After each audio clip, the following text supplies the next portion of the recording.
Now, for cold weather conditions or even in warmer conditions, if the machine's going to be sitting for an extended period of time, it is a good idea to drain the water off of the system. So I'm going to take you through that process very quickly. This is very easy to do. We've made this very simple for the operators, so there's no excuse. Go ahead and do it.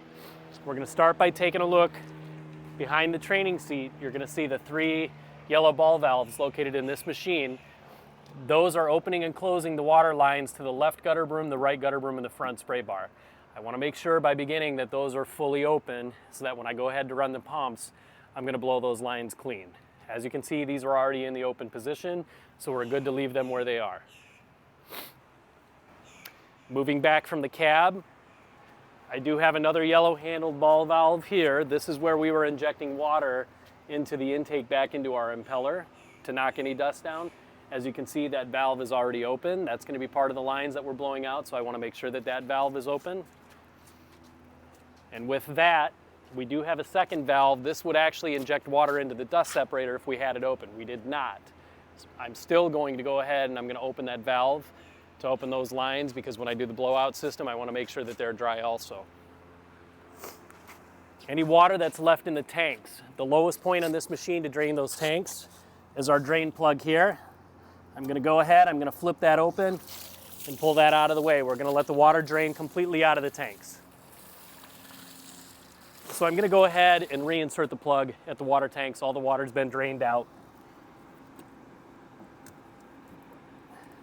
Insert the plug, pop the handle closed to lock it, and then come to the back of the machine. If you recall, we have 2 water pumps actually located underneath of this cover. I've already opened all the ball valves in the cab to keep the water lines open. So I'm going to come to the purge switch located right here. And I'm going to go ahead and I'm going to start actually running those pumps. Now at this point you can hear the pumps running. If you walk around the machine, you should see water exiting the water lines through the spray nozzles. I'm going to continue holding this switch until I don't see water coming out of the nozzles any longer.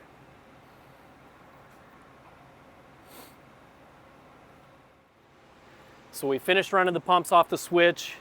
We don't see any water coming out of the nozzles or the lines any longer.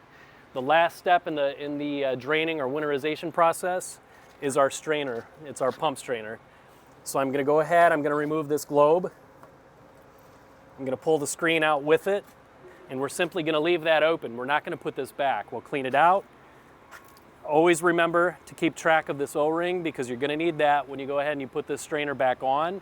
Otherwise we have an issue purging the pumps. Keep this all together. A lot of times I'll take this, I'll place it somewhere in the cab where I know I'm going to find it, and before I go to sweep the next time and I feel water up in the system, just remember to come back and go ahead and reattach that filter.